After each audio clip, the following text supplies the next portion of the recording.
थोड़े कपड़े भी कम हो गए हैं इसे, नहीं?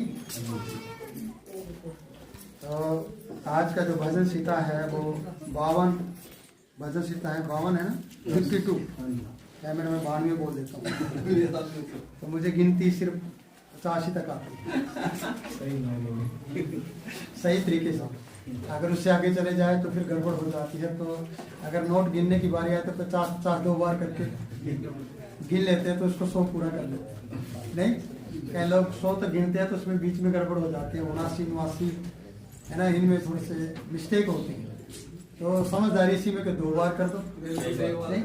अगर आपको 10 तक गिनती आती है 10 करके 5 बार गिन दो, नहीं? तो कई बार हम विचित्र ना हो तो हम शॉर्टकट और दूसरे तरीके को अपना सकते हैं। तो यहाँ हम पहले पद को देखते हैं। जो भाई ने कहा कि वीर वो है जो फौज से आता है, वहां से आता है, लेकिन यहाँ एक ऐसे घिनौने वीर की बात की गई है जो वीर नहीं है, जवान है, पर वीर नाम दिया गया है। और ये ऐसे समय की बात है जो चुगलखोरी की गई है। दाऊद जब मलकी सेदक के पास था और इसी ने उसकी शिकायत की है कि वो उसके पास है, साउल को बता दिया, तो फिर ये परमेश्वर के सामने ये प्रार्थना करते हुए कह रहा है कि हे वीर, तुझे क्या मिलता है? इधर उधर की बातें करने से तुझे क्या मिलता है? और एक जवान जो वीर, असली वीर है, उसके हाथ में तीर होते हैं, हथियार होते हैं, वो अपने देश के लिए लड़ता है, वो अपनी फौज के लिए लड़ता है, नहीं? वो सुरक्षा चाहता है, वो अपने घर परिवार के लिए अपने आप को दे देता है। एक फौजी का मकसद क्या होता है? अपने देश को जिताना, अपने देश पर कोई आंच ना, अपने देश के लोग सुरक्षित रह सके। एक वीर जो सेना में भर्ती हो, और एक वीर बिना तीर के,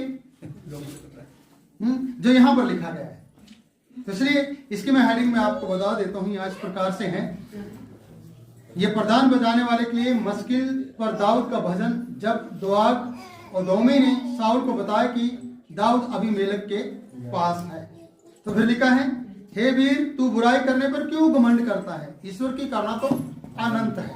आपको मैं बता दूं, वो बुराई कर रहा था, ये वीर शिकायत कर रहा था, ये चुगली कर रहा था, ये उस दाऊद के जो भावी राजा बनने वाला था या आने वाला राजा था, उसके बारे में साउल को बता रहा था।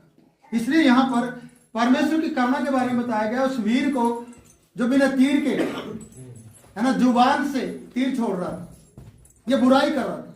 इसलिए मैं आपको भी ये वचन से बताना चाहता हूँ कि आप ऐसे जवान हैं प्रियो, जो परमेश्वर का वचन मुख में रखते हैं।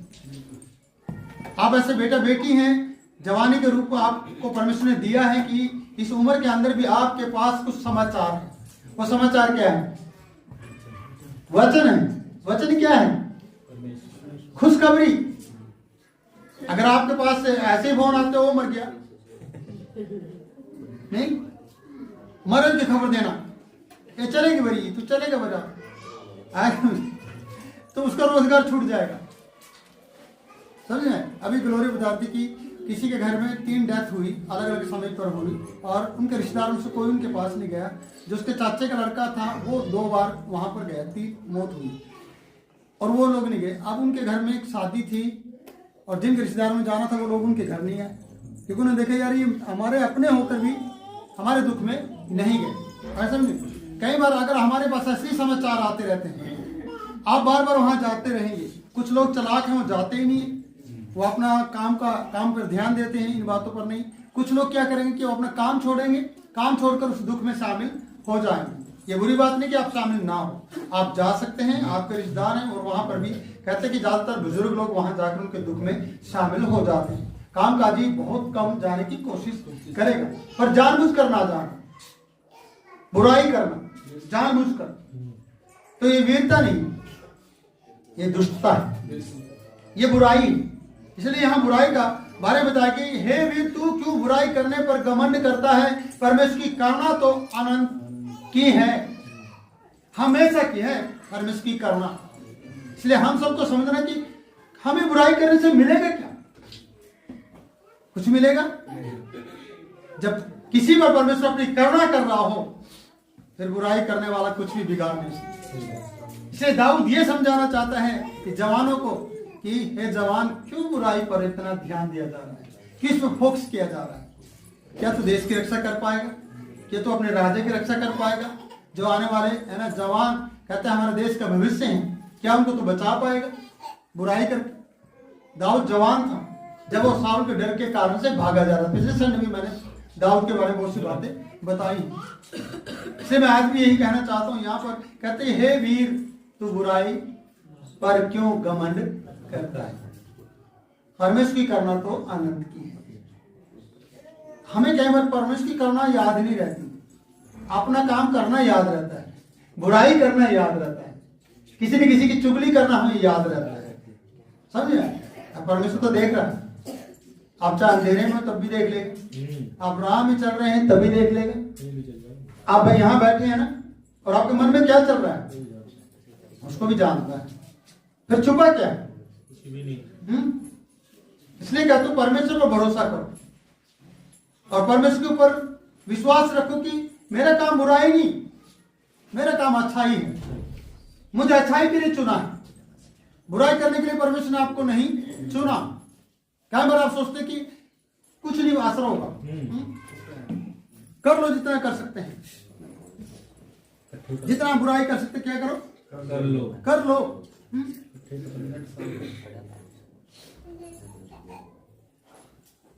कई बार हम अपने जीवन में आगे भविष्य में क्या होगा उस पर ध्यान नहीं दे रहे, अभी क्या करना है उस पर ध्यान दे रहे।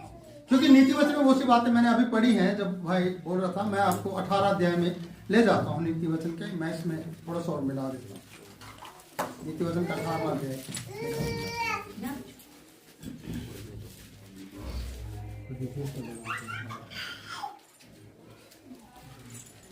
20 पद है, 18 का 20 पढ़ो। मनुष्य का पेट मुंह की बातों के फल से भरता है और बोलने से जो कुछ प्राप्त होता है उससे वह तृप्त होता है। देखिए मनुष्य का पेट मुंह की बातों से भरता है, हम सोचते खाने से ही भरता है पर कहीं तो सारा दिन भूखा रह लेंगे वो, और बातचीत चाहिए उनको, किसी न किसी के है ना बैठकर बात करना, पूरा पूरा दिन बिता देंगे, समझ में? उससे क्या होगा? पेट भरेगा, उसको तसल्ली तभी मिलेगी आज मैंने किसी से बात की, आज मेरा दिन अच्छा गया है ना, आज मैं किसी बोगी भाई की दुकान पे बैठ के आया, आज भाई मजा आ गया है। मैं हमेशा कहता हूँ अपने ठैयों को या अपने ठिकानों को, अपने रोजगार की जगह को बुराई का अड्डा मत बनाओ, एक दिन ये अड्डा छीन लिया जाएगा, समझे? परमेश्वर कब चाहेगा कि आप मेरे होकर किसी बुराई करने वालों को अपने साथ बिठाओ? परमेश्वर चाहेगा? परमेश्वर ये चाहेगा एक गरीब आदमी को अपने पास बिठा लो और दुखी आदमी को अपने पास बिठाओ और उससे मेरी बात करो, मैं उसके दुख को दूर करूंगा तेरे कहने के अनुसार, समझे? लेकिन यहाँ चॉकलेट की बात हो रही कि आपको जो भी चॉकलेट दे है ना मत लेना, ज्यादा चॉकलेट नहीं खाना।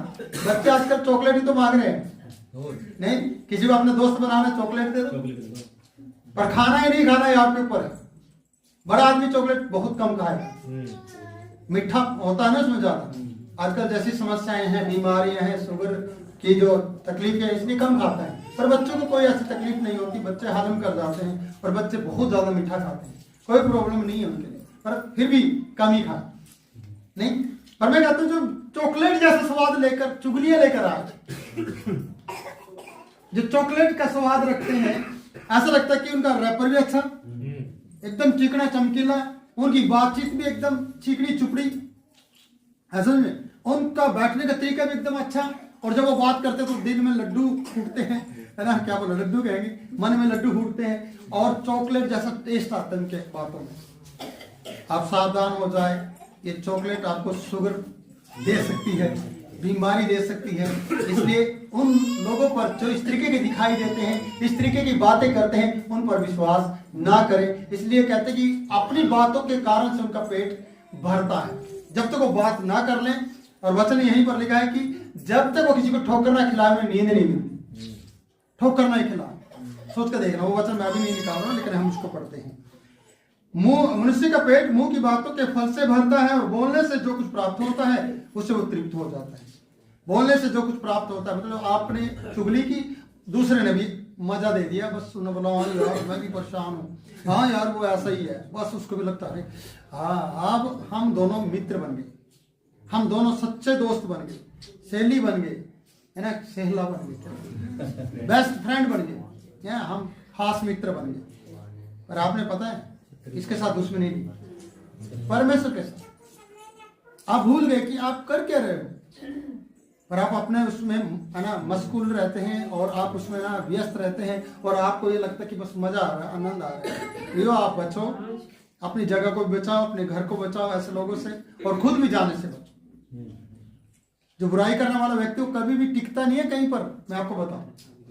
उसके हमेशा आदत रहती है कि घूमना है, इधर उधर घूम के आना है, जाना है, और वो इधर उधर घूमता रहता है। कौन को उसको मिलता है और वो उसके साथ बैठकर अपना टाइम पास करता है। वो तो टाइम पास कर रहा है, पर आप अपने रोजगार पर क्यों ऐसे लोगों को बिठाते हैं? क्यों नहीं आप अपने काम पर ध्यान देते? भाई मान लीजिए ऑटो चलाता है, अगर हम उसके साथ बातचीत करने के लिए रोज उसके ऑटो में घूमते रहे, कितने दिन बैठाएगा? दिन क्या 1 घंटा भी आपको कहेगा भाई ये रिक्शा ना सवारियों के लिए है या लोडिंग के लिए है, तेरे गप्पे मारने के लिए और तेरे को 24 घंटे उठाने के लिए नहीं है। इसकी बैटरी भी हुकती है, चार्ज करना पड़ता है। पर कईयों को उस बात से कोई लेना देना नहीं है कि इसकी चार्जिंग होती है, ये रोजगार के लिए है, बस उनका रोजगार खराब करना है, और वो रोजगार खराब करके चले जाते हैं। वो अपने आप को आशीषित समझते हैं, और हम बिठाना भी उनको पसंद करते हैं। हम उन्हें आशीषित समझते हैं कि आशीष का व्यक्ति है, भाई मेरे पास आकर बैठा, देखो मैं ही तो खास हूं, क्यों नहीं ये विशाल के पास गया, क्यों नहीं ये गोपी के पास गया, मेरे पास ही क्यों आया? क्योंकि मैं खास हूं, मैं इसका प्रिय हूं। पर याद रखना, प्रिय नहीं, तेरे प्रिय परमेश्वर से तुझे हटाएगा, तुझे तेरे लोगों से अलग कर देगा, समझे?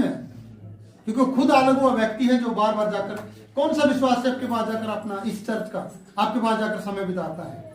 मुझे बताओ, एक भी व्यक्ति बताओ जो रोज जाकर आपके पास बैठता इस चर्च का, बताओ है कोई?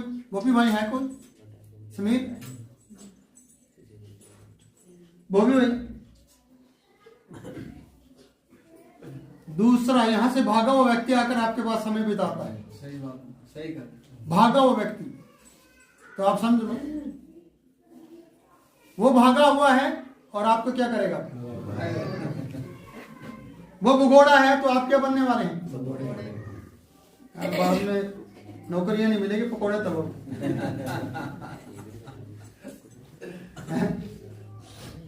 तो ऐसे व्यक्ति से सावधान हो जाओ। इसलिए वीर से मैं कहना चाहता हूं, अगर वीर ही मेकअप करने लगे, कानों में बालियां डालना शुरू कर दे, तो महिलाओं का क्या?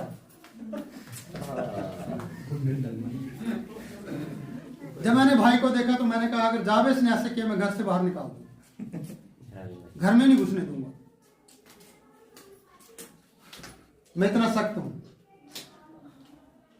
सावधान हो जाए।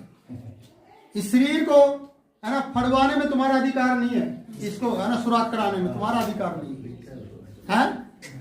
करना चाहिए नहीं। एक स्त्री के लिए शोभा की बात है, एक स्त्री को मूर्ति पाना या कुछ भी गहने पाना, ऑर्नामेंट पाना कोई बुराई की बात नहीं है, क्योंकि वचन भी बताता है क्या है ना, स्त्री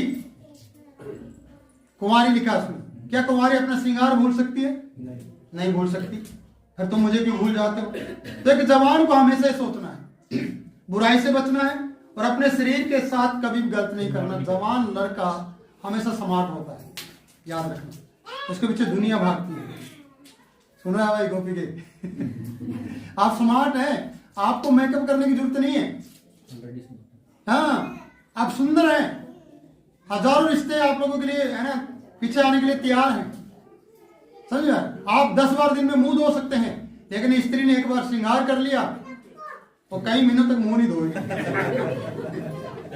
क्योंकि उसका आर्टिफिशियल मेकअप उतर जाएगा। और जवान जम्बर जी, जेंट्स जम्बर जी, वो तो तौलिया रखता, वो बार बार साफ कर लेता है, और वो तो पसीना भी आ गया ना कर। जवान थोड़ी कर, जवान तो रगड़े लगा देता है ना, उससे कोई परवाह नहीं है, वो ऑलरेडी सुंदर है नहीं? उनके चेहरे पे कितने भी पिंपल्स निकल जाने परवाह नहीं है। और एक ही लड़की के चेहरे पे एक पिंपल्स भी निकल गया ना, पता नहीं कितने ट्रीटमेंट कराते फिरेगी, क्योंकि उसको डर है।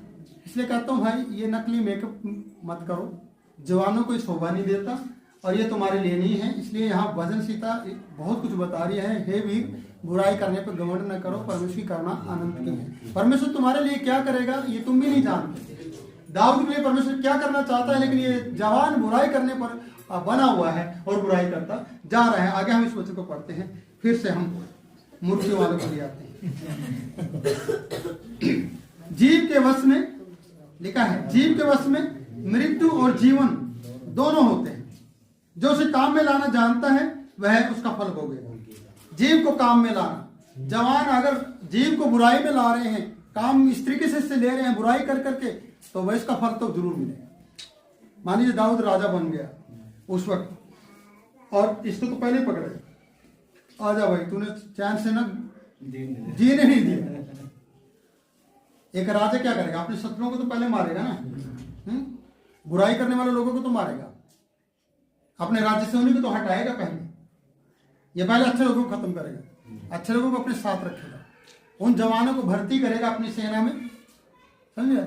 और जो जिन्होंने लड़कियों के मेकअप कर रखा हो उनको सरकंडी बना के क्या करेंगे, रथ पे बिठाएंगे। जोधा अकबर कितने लोगों ने देखा है, वहां आदमी को औरत के कपड़े पहना के अपनी रानी के साथ रखा जाता है। वो एक किस्म से क्या बोलेंगे उनको, वो आदमी भी नहीं है, किन्नर है, समझे। तो वो मेकअप भी करते हैं, खूब करते हैं, और रानी की तरह ही रहते हैं, उसकी सेवा में रहते हैं। क्या आप जवानों इस तरीके के जीवन जीना चाहते हो? प्लीज सावधान रहें।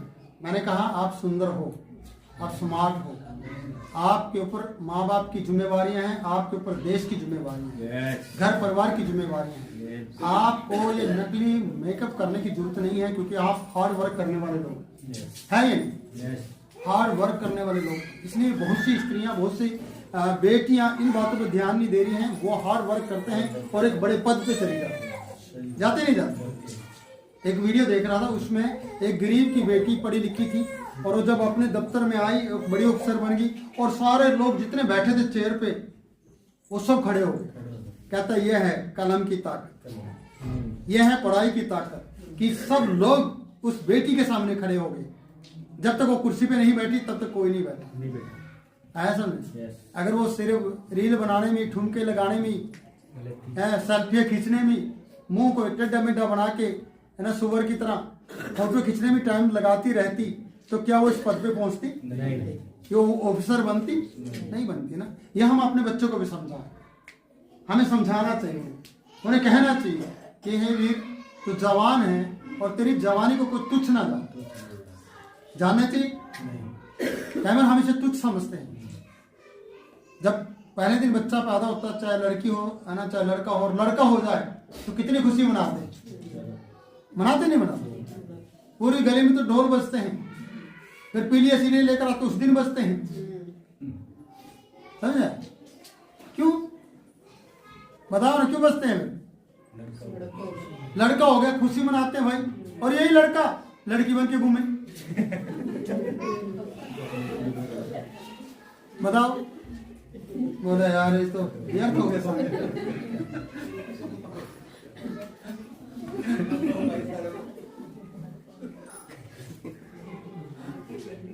तो ऐसा ना करो, सभी से बड़ों से भी छोटों से भी रिक्वेस्ट है ना। अगर आपको ये सब बनवाने हैं, अपने काम के लिए बनवाने हैं, तो अपनी बेटी के लिए बनवाओ, अपनी माँ के लिए बनवाओ, नहीं और अच्छे से बनवा के महंगे वाला। आजकल तो एक सोने का जो रेट है 95,000 का बनता, कुछ भी आप बनवाना चाहेंगे 95,000 96,000 पे चलेगा। अब 1-2 महीने बाद दिवाली तक लाख से ऊपर जाएगा तोला, समझे? तो आप सोचिए, अपने बच्चों के लिए बारे में सोचिए, और जवानों को भी सोचना है कि नहीं भाई ये मेरा काम नहीं, मुझे ना अपनी पढ़ाई पे ध्यान देना है, मुझे अपने ना समाज और अपने घर परिवार को देखना है। और जब आप ऐसे देखेंगे तब, इसलिए कहते हैं कि जीव के वश में दोनों बातें हैं। आप इस जीव से तो अच्छा भी कर सकते हैं और बुरा भी कर सकते हैं, इसका फल हमें मिलेगा। हम अच्छा बोलते हैं, अच्छा सोचते हैं, तो इसका फल हमें जरूर मिलेगा, समझ में? और आगे लिखा है उसे काम में लाना जानता है ना, वह उसका फल भोगे। काम में लाओ, तरीके से लाओ, है ना। किसी की बुराई करके आपको इसका, है ना, वो अच्छा फल तो नहीं मिलेगा। क्या बोलेंगे, इसका प्रतिफल मिलेगा। क्या मिलेगा? बुरा। हाँ, जो नुकसान का कारण रहेगा। इसलिए प्रियो, वीर की बात पे आते हैं। तेरी जीभ केवल दुष्टता गढ़ती है, शान धरे उस्तरे के समान। जो पहनना किया जाता है, आपको पता है, जब नाई की दुकान पे पहले एक चमड़े के एक पट्टा लगा होता था। जब भी किसी की सेविंग करनी है तो उसमें वो रगड़ा मारता था, उसको शान बोलते हैं, ऐसे, है ना, रगड़ना, चमकीला बनाना, उस्तरे को करते थे। आजकल तो नया ब्लेड चलता है कि किसी के चेहरे का दूसरा ब्लेड, पुराना नहीं, पहले चलता था सब। आजकल ही होने लगे स्किन प्रॉब्लम, नहीं, आजकल ही एक दूसरे को एलर्जी होने लगी है, पहले नहीं था। पहले तो रगड़ा रुगड़ा लग के वैसे ही साफ हो जाता था। एक ही सुई से काम चलाते थे डॉक्टर, चलाते थे, नहीं चलाते थे, उसी को 10 बार एक गिलास पानी का खाली कर देते थे, पिचकारियां मार मार, गर्म पानी का बॉईल करके, घर में जाके भी वो अच्छे से बॉईल कर देते हैं। तो आजकल होता है, पर हमारी जीभ अगर बार बार उस्तरे के समान, शान धरे उस्तरे के समान तेज तर्रार बनती हुई हम किसी की बुराई कर रहे हैं, तो याद रखना, परमेश्वर का जन ये कह रहा है कि परमेश्वर की करुणा का तुझे नहीं पता, वो अनंत है। और जो तेरी जीभ है ना, ये एक दिन उखाड़ देगा सब, यहीं पर है। परमेश्वर क्या करेगा? इसे उखाड़ कर बाहर कर देगा। कहते जो लोग ऊंचा बोलते थे ना, उनके लड़कों ने, उनकी लड़कियों ने उल्टे काम कर दिए। बोल लो भाई, थूक को दूसरे के ऊपर, आसमान के ऊपर करो, दूसरे की बेइज्जती। तुम्हारे घर में ये काम हो रहा है, समझा? इसलिए थोड़ा समझो, थोड़ा डरो, बुराई से बचो और अच्छा बोलने की कोशिश करो। कहते ये हवा सब पे लगती है, नहीं लगती। दुख कब किसके पास आ जाए पता है, पर दुख में बना रहने के लिए आप बुराई का सहारा ना लो, सच्चाई का और आशीष का और परमेश्वर की सामर्थ का सहारा लेते हुए हमें बात करना चाहिए और कहना चाहिए, परमेश्वर तेरी वजह से है ऐसी।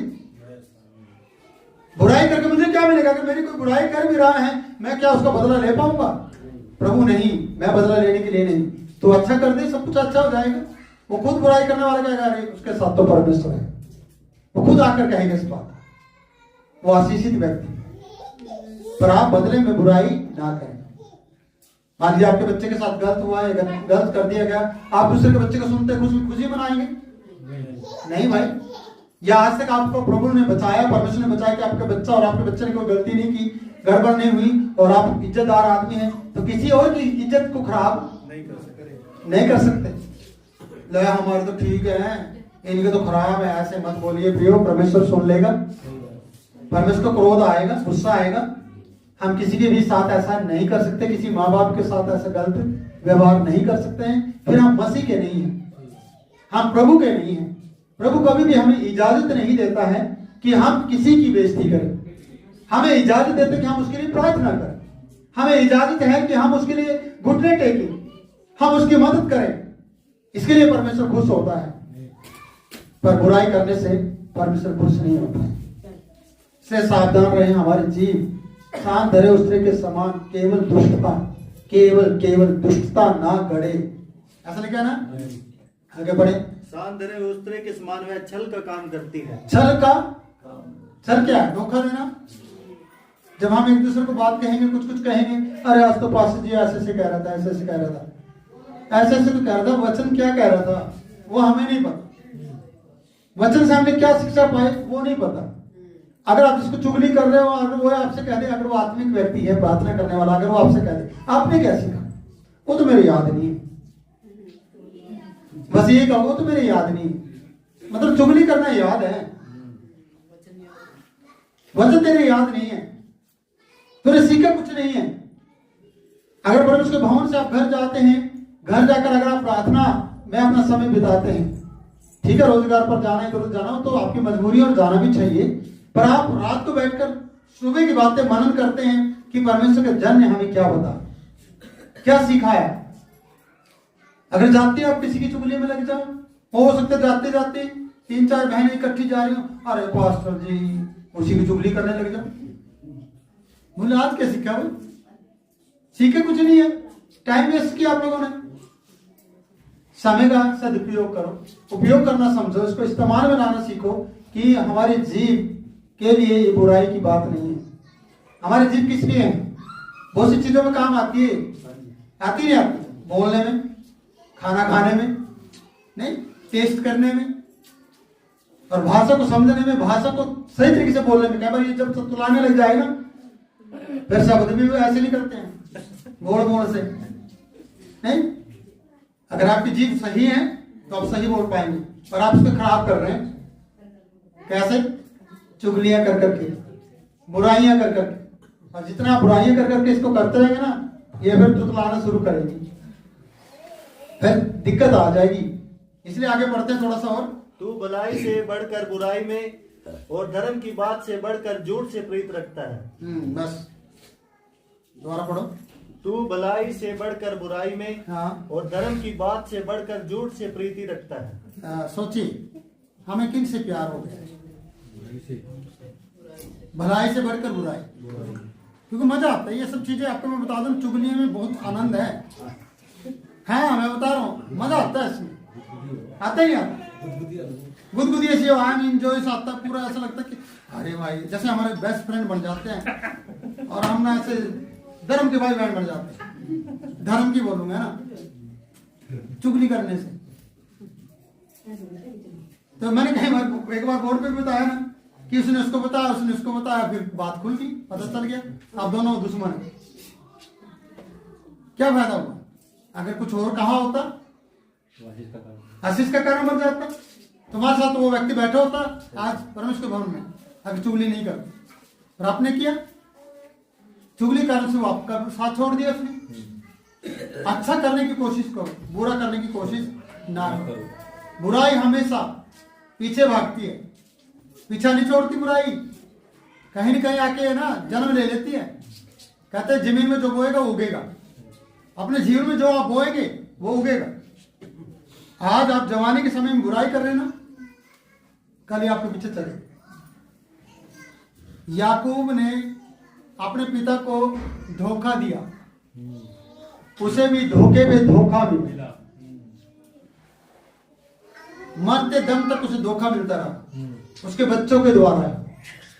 आसन, क्योंकि उसकी शुरुआत ही धोखे से हुई। सोच कर देखो, अगर आप अपनी नींव, जीवन की नींव झूठ पे रखना चाहते हो, धोखे पे रखना चाहते हो, वहां पर पत्थर रख के अपने आप को बनाना चाहते हो, तो ये नींव ज्यादा दिन तक बनी नहीं रहेगी। आपके बच्चों में भी वही बात आ जाएगी। इसलिए हर एक बड़े को, माँ बाप को ये सोचना है, मेरा जीवन झूठ का नहीं होना चाहिए, मेरा जीवन दिखावे का नहीं होना चाहिए।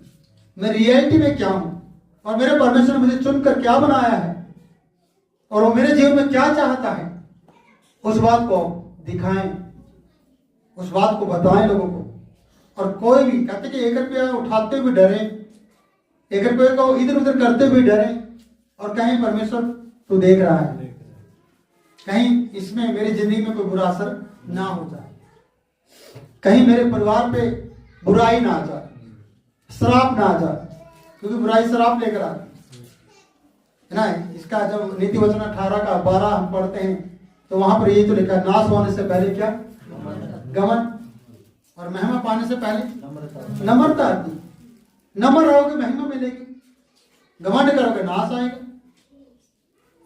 घमंड के लिए नहीं, क्या खूबी है हमारे अंदर ऐसा? बताओ ना, आपको किस लिए बुलाया परमेश्वर ने? बताओ, क्यों बुला लिया? आपको खुद नहीं पता मुझे क्यों बुलाया।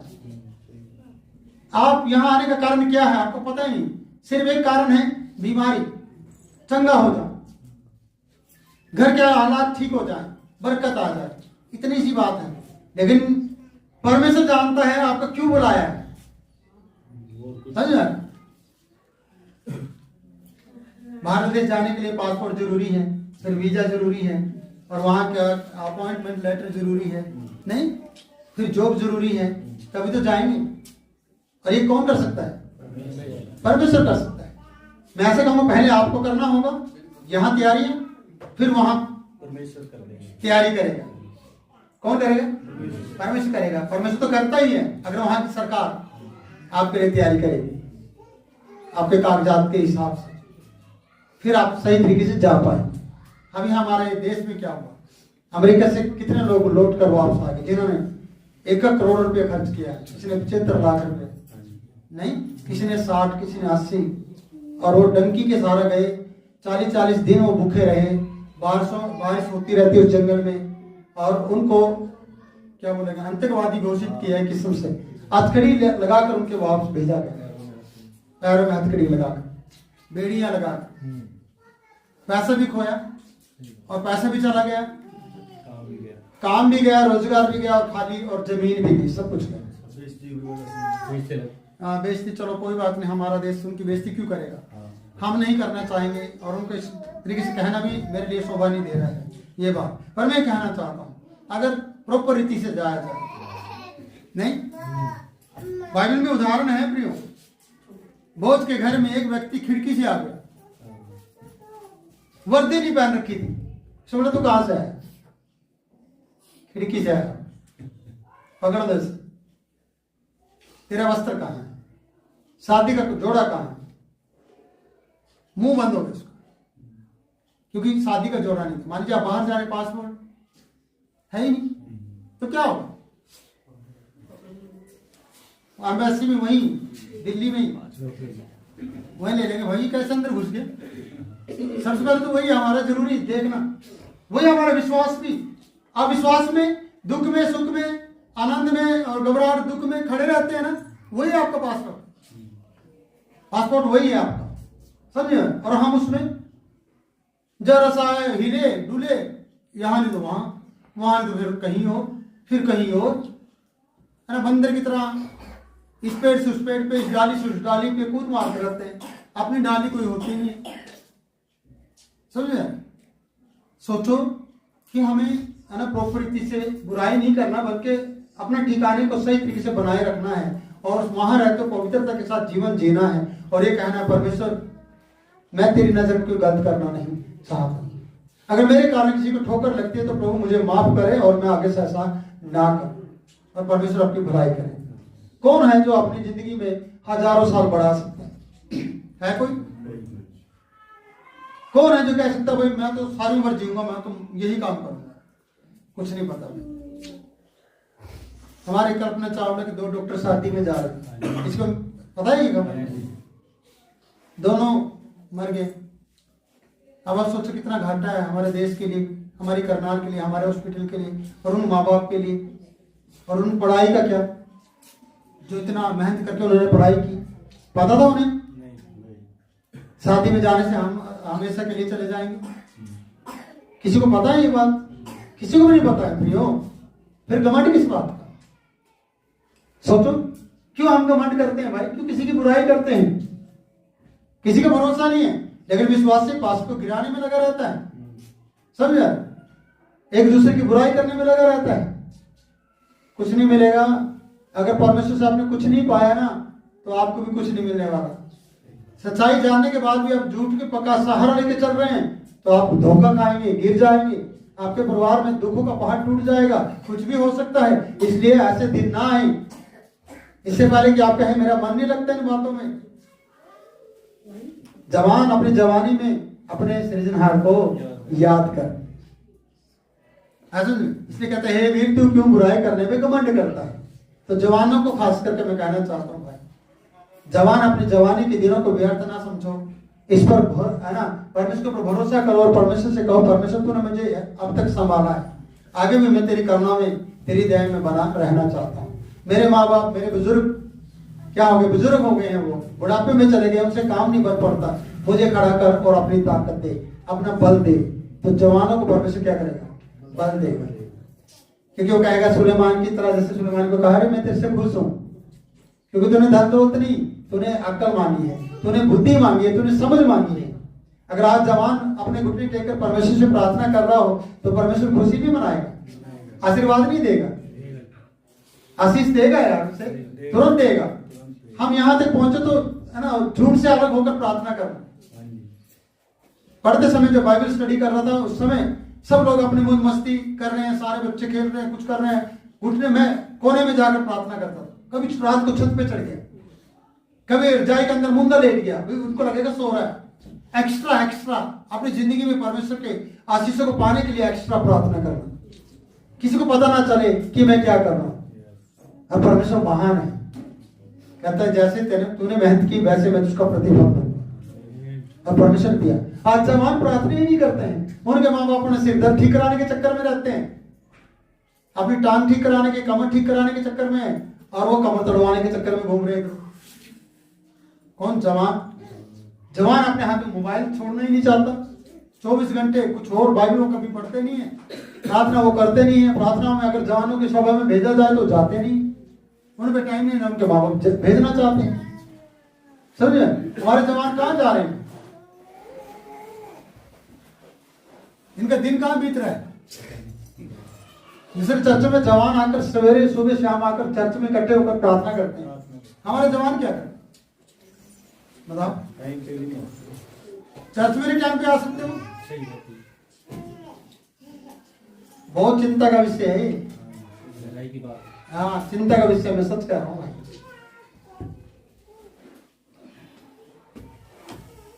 समझो नहीं, हम क्या कर रहे हैं? अपने भविष्य को खराब कर रहे हैं। आपको पता है पंजाब में है ना, सरकारें चिंतित हैं और माँ बाप चिंतित है कि उनके हर एक जवान क्या कर रहे हैं? नशे कर रहे हैं, टिक्के लगा रहे हैं। नहीं तो उल्टा सीधा नशा है, अलग अलग नशे हैं। नाम मैं क्या लूँ आप लोगों को, कभी आप भी खरीदने चले तो वो ले रहे हैं भाई, खड़े होते कांपते हैं वो लोग। और वहां के जो कहते कि 10 गुरु जिन्होंने अपनी जान दे दी, दिए नहीं दी, लड़ाइयां करी, युद्ध को जीता, भारत को आजाद कराने में उनका हाथ रहा, और आज वहां के जवान नशा कर रहे हैं। तो दोबारा लड़ेंगे वो? लड़ेंगे तो 3-4 टिक्के लगा के लड़ेंगे। और जिसने टिक्के लगाया वो पूरा दिन लड़ सकता है, जिसने टिक्के का असर जब तक रहेगा तब तक वो कसर निकाल सकता। बस बाद में कांपने लग जाए, लाओ जल्दी जल्दी लाओ, इतना और सिरिंज लगा रहा इतना। हाँ, ये दुख की बात है भाई। इसलिए जवान को अपनी जवानी खराब नहीं करना है, बुराई करके नहीं करना है, पाप करके नहीं करना है। समझा? अपना समय बलवंत परमेश्वर के पास जाकर ताकत मांगना है। जैसे हमें बार बार अपना फोन चार्ज करने की जरूरत पड़ती है ना, उसे चलाने के लिए, अपनी जिंदगी को चलाने के लिए भी चार्जिंग की जरूरत है नहीं? और बिजली से हाथ मत लगाना, पंगा नहीं लेना चार्ज होने के लिए। परमेश्वर के सामने चाहे नंगा भी होना पड़े, उससे चार्जिंग पाओ, उससे प्रार्थना करो, उससे कहो परमेश्वर मुझे तेरा बल चाहिए। मैं अक्सर बोलता हूं, बल है तो कल है, नहीं है? बल नहीं है, जो व्यक्ति मरने पर उसके लिए कल है, जब तो शाम तक पूरा हो जाए। हाँ, सभी लोग कह देते आ जाओ बहनों, फोन कर देंगे सबको, देख लो एक बार आके, बस कुछ नहीं पता इसका आज कल का नहीं, क्योंकि बल नहीं, ताकत नहीं रही, बीमारी में जकड़ा गया है, कमजोर हो गया है, और फिर मरने पर है। अगर एक जवान कहते हैं, और हम सब जितने भी जो भी हैं, जिस उम्र में परमेश्वर ने हमें पहुंचाया, जो हमें बल मिल रहा है, ये कल के लिए है, ताकि हम उसके नाम को समान रखते हुए अपने जीवन को परमेश्वर के साथ बिता सके, उसकी आराधना में अपना समय दे सके। इसलिए बुराई से बचो, बुराई आपका पीछा करेगी, बुराई आपको बर्बाद कर देगी। फिर आप चाहे बातें करते रहो कितनी भी, आपको फल नहीं दिखाई देगा। आजकल हर एक उस पेड़ पर जिसमें पत्ते भी नहीं थे, पत्तों के साथ साथ फूल आ गए। ये समय में देखना, पत्ते झड़ गए, अब पत्तों के साथ साथ फूल भी दिखाई दे रहे हैं, थोड़े दिनों में फल दिखाई दे रहे हैं, क्योंकि वो हमें ये दिखा रहा है कि अब कुछ होने जा रहा है। मेरे जीवन से पत्ते और मेरे जीवन से फूल जो आ रहे हैं, ये तुम्हारी तृप्ति का कारण रहेगा, ये मेरी इज्जत का कारण रहेगा। जो फल मेरे ऊपर दिखाई दे रहे हैं वो हमें स्मरण दिलाते हैं कि ग्रीष्म ऋतु नजदीक है। समझे? हमारी जिंदगी में तो प्रभु फल देखना चाहता है, नहीं देखना चाहते भाई। थोड़ी देर पहले कुछ फोन में दिखा रहा था, की भर्तियां निकली हुई हैं। जो +2 पास हैं, है ना, वो अच्छे नंबर अगर उसके आए हैं तो पोस्ट ऑफिस की अलग अलग ऐसी जगह पे भर दो फॉर्म। ना जाने परमेश्वर है ना आपको करना कर दे और आप लोग वहाँ है ना स्टैंड हो जाए, आपको जो मिल जाए। करेंगे तभी ना, बिना करे क्या होगा? बोलो हमें तो ये करना वो करना वो करना, भाई फिर लगे रहो, समय का है ना फायदा होता। करो, कोशिश करो। पर आप लोगों को तो है ना किसी को मैच खेलने जाना, किसी को पिच्चे लगाने जाना, किसी को आंख मटक्का करने जाना, किसी को माँ बाप को झूठ बोलना है, किसी को कुछ करना है, अलग अलग सबका है अपना क्या बोलेंगे धंधा। हाँ, सबका अपना अपना है। पर चर्च के बच्चों को थोड़ा अच्छे से सोचना है कि मुझे किस तरीके से परमेश्वर से वो ताकत पा सकते हैं। सिर्फ आपके माँ बाप ही क्यों प्रार्थना करेंगे, आपको भी तो करना है। और माँ बाप को भी समझाना चाहता हूँ, अपने बच्चों के लिए, परिवार के लिए दिन रात प्रार्थना करो। नहीं, अगर आप अपने सिर दर्द के लिए कर रहे तो कोई फायदा नहीं है। डॉक्टर तो बेचारा कितने इलाज करने वाले थे, बिना दर्द के चले गए। हाँ, सिर्फ डॉक्टर के लिए नहीं कर रहा हूँ, बहुत दुनिया में ऐसे लोग जाते हैं, ठीक ठाक लोग, जिनका अभी कहते कि किसी का ज्वाइनिंग लेटर आ होगा और किसी को बड़ा काम करना होगा, किसी को घर का उद्घाटन करना होगा और अचानक से वो दुनिया से चले गए। नहीं, क्या फायदा है? हम तो ठीक है अभी तक, प्रभु की दया है, इसलिए दया का फायदा उठाओ। इस दया में रहते हुए परमेश्वर को धन्यवाद करो और कहो परमेश्वर तेरी करुणा अनंत की है, बुराई के लिए मुझे नहीं चुना, मैं बुराई नहीं करूंगा, मैं बुराई से बचने की कोशिश करूंगा, बुराई करने वाले लोगों से मैं विमुख हो जाऊंगा, मुंह को मोड़ दूंगा, मैं उसकी तरफ मुंह नहीं करूंगा जो मेरी बुराई करते हैं, किसी की भी बुराई करते हैं। ऐसा ना कि मुझे उनकी बातों में अंगूरा देना पड़े, यस करना पड़े, बार बार कहना पड़े हाँ हाँ हाँ, ये कहने की भी जरूरत नहीं है। सीधा बोलो भाई और कुछ है, अच्छी चीज है ये दीजिए, समझ। कोई आपके दूध के बर्तन में हार्पिक डाल देगा, चलो बुराई करने वाला डाल भी सकता है, पर आप तैयार हैं? बताओ, तैयार हैं? आपके दूध के बर्तन को टॉयलेट में रख देगा, गुस्सा आएगा नहीं आएगा? फिर आप टॉयलेट के बर्तन है कि आपको कोई भी इस्तेमाल कर ले, डोंगा ढा के चल दिया जंगल में है, कोई भी ले जाए, मैं अकेला जा रहा हूं, चल तू मेरे साथ। अरे यार कमाल है भाई। कोई आदर का बर्तन, कोई निरादर का है। जो आपको जबरदस्ती कर रहे हो निरादर का हो सकता है और आप आदर के हो और आप अपना आदर खो रहे हो। आप अपने है ना जो आपका जीवन का बर्तन है जिसमें परमेश्वर का आत्मा वास करता है, अगर आप उसको गलत तरीके से इस्तेमाल कर रहे हो तो पवित्र आत्मा चले जाए, क्यों गंद को अपने ऊपर आने देगा, वो पहले छोड़ देगा आपको। पवित्रता का जीवन जीने के लिए तो पवित्र है ना परमेश्वर को अंदर रखना कितना जरूरी है और बुराई से बचना कितना जरूरी है, पाप की जिंदगी से बचना कितना जरूरी है हमारे लिए। इसलिए मसीहों को, प्रभु के लोगों को, प्रार्थना करने वाले बेटा बेटी को ये सोचना है कि हम गलत राह पे तो नहीं चल रहे हैं, हम बुराई करके कहीं अपने जीवन में और अपने परिवार के जीवन में कोई विपत्ति तो नहीं ले आएंगे। इसलिए घमंड एक निशानी है नाश होने की, नम्रता एक निशानी है महिमा पाने की। दिन और नंबर को मैं हमेशा पहचान लेता हूँ, कहता कि ये आशीष पाएंगे, पक्का पाए। जैसे मैंने भाई के बारे में बोला था, आशीष पाने के तरीके, किस तरीके से हम आशीष को पा सकते हैं, कैसे हम आशीष ले सकते हैं। याकूब ने कहा आशीर्वाद दे तब छोड़ूंगा, और दूत कह रहा भाई धूप निकलने वाली है, सूर्य निकलने वाला है, बोर हो जा रही है और मुझे देर हो जा रही है, समझा। बोर होने से पहले तो मुझे छोड़, कहता बोर होने से पहले ही तो मुझे आशीर्वाद दे तब जाने दो। देखो प्रार्थना करने वाले यही उनकी चाहत होनी चाहिए कि मैं सुबह से लेकर शाम तक प्रार्थना में अपना समय दे दूंगा जब तक वो मुझे आशीष ना दे, जब तक मुझे आशीर्वाद ना दे। जब एक कुलीन स्त्री का बेटा मर गया तो उसने उसके पैरों को पकड़ लिया, कहता हूं तेरे पैरों को नहीं छोड़ूंगी जब तक तू मुझे पुत्र नहीं देगा। क्या मैंने मांगा था? क्या मैंने पुत्र मांगा था? मैं बिना पुत्र के ठीक थी। क्या तू मेरे घर में इसलिए रहा कि मेरे घर में दुख आए? मैं तुझे नहीं छोड़ूंगा। परमेश्वर भगत परेशान हो गया कि परमेश्वर ये क्या, तूने क्यों दिया फिर? मेरी प्रार्थना से तूने क्यों दिया? और तूने दिया तो उसे मार क्यों दिया?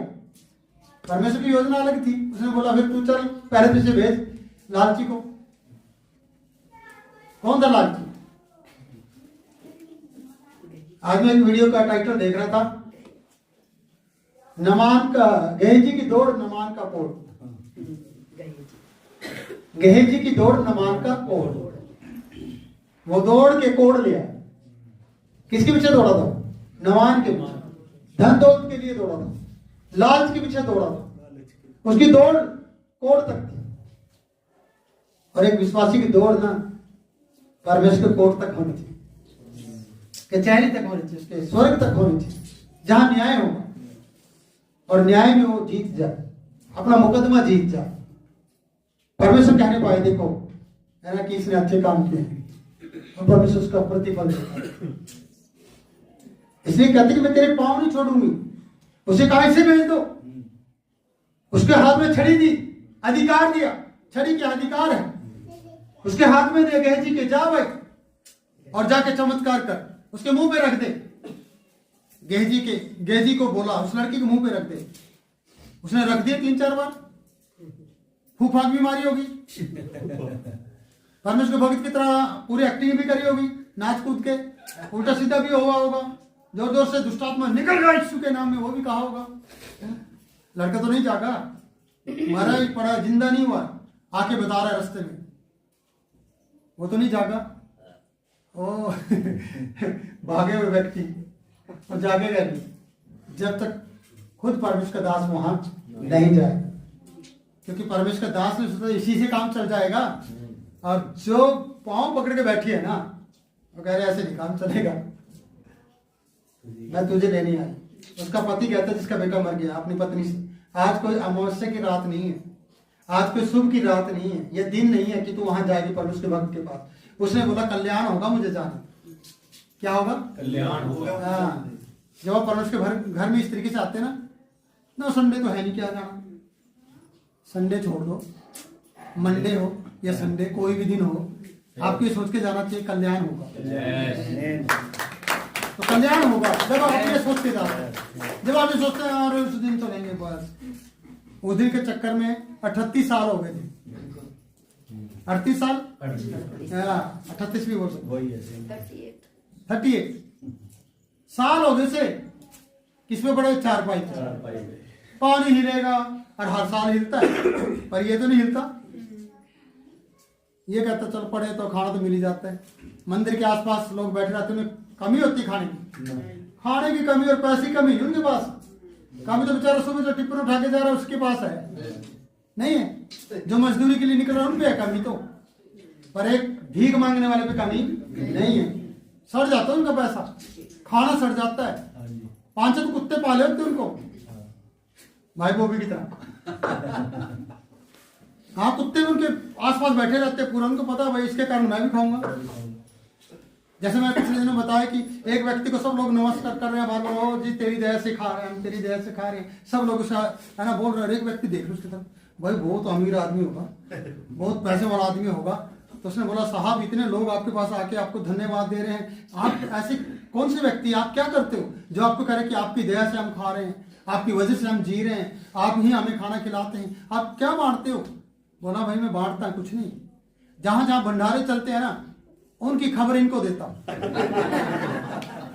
जहां जहां रोटियां फ्री में मिलती है उनकी खबर मैं इन तक पहुंचाता हूं। समझ में? मेरा काम है बस जहां जहां कुछ कुछ चल रहा है वहां की खबर इनको देना, और ये वहां जाकर आराम से खा लेते हैं। तो ये कहते कि हम आपकी वजह से खा रहे हैं। तो ये 10-12 कुत्ते इनके पास बैठे होते हैं, वो देवता समझते हैं, भगवान जजमान कि इनकी दया से खा रहे। ऐसा ना बनाओ अपने जीवन को। हम मेहनत मजदूरी करने वाले लोग हैं ना, अगर आप स्वस्थ हैं तो सब कुछ है नहीं? स्वस्थ और मस्त और व्यस्त रहोगे, जैसे मैं अक्सर बोलता हूँ, नहीं? और रहना भी चाहिए। पर अगर आप व्यस्त किसी और काम में और स्वस्थ है ही नहीं और मस्त है ही नहीं, मस्त चुगली में, फिर तो आपका जीवन खराब हो गया भाई, बिगड़ जाएगा जीवन। प्रभु नहीं चाहेगा कि आपका जीवन खराब हो, क्योंकि उसने आपके लिए अपना लहू दिया है, आपको अपने लहू से खरीदा है, वो व्यर्थ नहीं जाना चाहिए। उसकी बातचीत, उसका वचन आपकी जिंदगी के लिए व्यर्थ नहीं होना चाहिए, वो आशीष लेकर आना चाहिए। पहले फूल है ना, और पत्ते फूल, और उसके बाद फल आपकी जिंदगी में परमेश्वर देखना चाहता है। तो बुराई से बचो। ये भजन संहिता बहुत कुछ बताती है कि ये भजन संहिता एक ऐसे वीर पर है जो बिना तीर के एक जवान को मरवाना चाहता है, कि आने वाले भावी राजा को पकड़वाना चाहता है उस दुष्ट राजा के हाथ में, शाऊल के हाथ में दाऊद को पकड़वाना चाहता है उसकी चुगली करके। और ये कह रहा है परमेश्वर की करना अनंत की है, तो बुराई पर क्यों इतना घमंड करता है? तेरी जीभ केवल दुष्टता करती है। अगर विश्वासी की जीभ भी दुष्टता कर रही है ना, बार बार चुगली में लगा हुआ है, थोड़े दिन का है यहाँ पर भी, इस चर्च के अंदर भाग जाएगा, समझ में?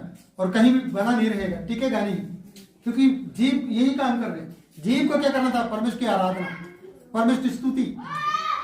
ये गीत गाते हैं भाई लोग, तेरे गल नाल लग के मैं चुगलखोरों को भूल जाऊंगा, तेरी महिमा दे नग में मैं सदा ही।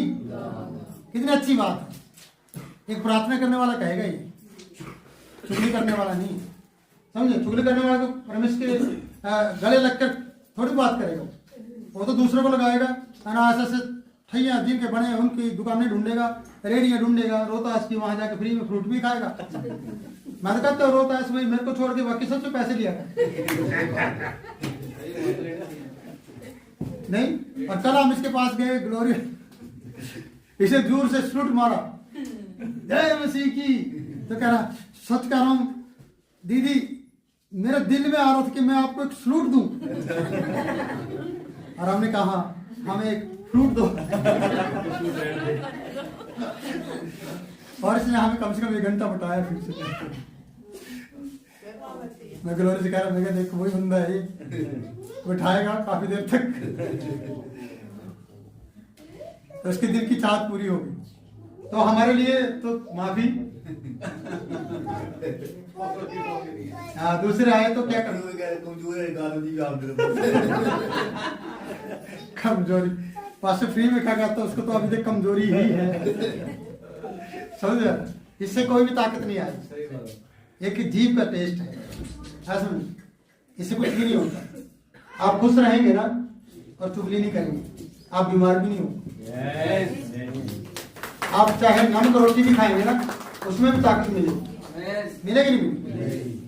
कहते हैं झुकी झोपड़ी वाले बच्चे कितने सुंदर होते हैं। मोनालिसा फेमस कर दी वो, है ना, उसकी आंखों में समुंदर है, वो समुंदर लेके घूम रही है, सबका इसकी आंखें देखो, ऐश्वर्या राय भी फेल कर दी नहीं कि उसके ऊपर क्या सबका ध्यान। और देवता कह रहा है, इतना बड़ा कुंभ छोड़ के, हाँ देवता कह रहा है मैंने मेला लगाया है, मैंने नदी बहाई है, इसमें ना हो। वो कहते हैं हमें मोनालिसा की आंखों में नाचना है, इसमें जाकर डूबना है ना, हमें इसमें ना होना है, हमारे पाप दूर जाएंगे, है ना। सबका ध्यान साधुओं पे, कोई नांगा पे ध्यान कर रहा है, कोई किसी और पे ध्यान कर रहा है, कोई फिल्मी एक्टर पे ध्यान कर रहा है। पिछली बार भी मैंने बोल दिया, इस बार भी बोल दिया, लेकिन किसी को गंगा स्नान करने में कोई ध्यान नहीं है ना। मन कहाँ लगा? मोना, आंखों में, किसी और पे मन मोहित हो रहा है। कहते हैं बार बार न्यूज देने वाले न्यूज एंकर कह रहे हैं बार बार, है ना, कुंभ के मेले में सबसे सुंदर साधु, साध्वी सबसे सुंदर माता आई है। आप सोचो भाई, यही बताने के लिए बुलाया है कि तुम्हें, तुम भी गाओ, हम भी दर्शन करके है ना धन्य हो गए, हम भी दर्शन नहा के पवित्र हो गए। किसी के मुख से ये बात आती नहीं। एक बाबा तो ईंट उठा के रखता 24 घंटे हाथ में, कोई भी खड़ा है उसके आगे से निकल रहा है, उसको जोर से मारेगा जाके, वो मारने में लगा हुआ है। हाँ, एक बाबू गाली देने पे लगा हुआ है। बता, जब तुम ही नहीं सुधरे बाकी कौन से सुधरे? तो इसलिए विश्वास, अगर तुम चर्च में आके नहीं सुधरे, अगर खुद पासवान सेवक लोग नहीं सुधरे, तो हमारे पास प्रभु का वचन है ना, समझ आते, तो व्यर्थ ठहरा रहे हैं हम। द्वारा यीशु मसीह को क्रूस पे ठहराने की कोशिश कर रहे हैं, क्रूस पे चढ़ाने की। समझे, साबित करने की कोशिश कर रहे हैं। बार बार नहीं मौका मिलेगा। इसलिए सावधान हो जाओ और परमेश्वर से कहो कि हमारा जीवन, हमारा है ना, तन मन धन जो भी है परमेश्वर व्यर्थ ना जाए। समझ, जाना चाहिए व्यर्थ? नहीं जाना चाहिए। तो प्रार्थना करो और कहो परमेश्वर हमें जवानी के समय में संभाल, और हमारा बुढ़ापा भी तेरे हाथ में कटे, और हमारी जिंदगी तेरे साथ बीतते हुए इस पृथ्वी पर स्वर्ग में जब हम जाएं तो हमारे साथ बातचीत करते हुए हमें, है ना, वो जगह दे जिसके लिए हम यहाँ पर आते हैं। सिर दर्द रहते हुए, टांग दर्द रहते हुए, परमेश्वर तू हमें ले ले, कोई फर्क नहीं पड़ता, पर तेरी जगह, तेरे जहाँ तू रहता है वहां मैं रहना।